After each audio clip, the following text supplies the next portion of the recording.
Guys ఈరోజు మా నాయనమ్మ మీకు కొన్ని పొడుపు కథలు చెప్తుంది. దీంట్లో మీకు ఓన్లీ క్వశ్చన్స్ దొరుకుతాయి. You need to answer the comment. ఇప్పుడు నెక్స్ట్ పార్ట్ వస్తుంది, దాంట్లో మీకు ఆన్సర్స్ వస్తాయి. So first let listens the questions. Start. గుడి నిండా నీళ్లు, గుడికి తాళం. ఆన్సర్ తెలిస్తే చెప్పండి. Second one. రెండోది, కిటకిట తలుపులు, కిటారి తలుపులు ఎప్పుడు తీసినా చప్పుడు కావు.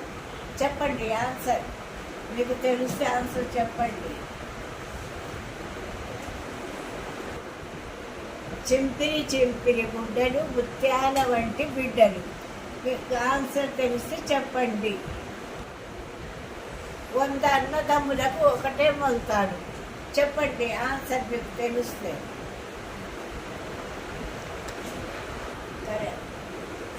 బజార్ నుంచి డబ్బులు ఇచ్చి తెస్తాము, వండుతాము, కానీ తినము, పడేస్తాము. ఏంటి చెప్పండి. మీకు ఆన్సర్ తెలిస్తే చెప్పండి.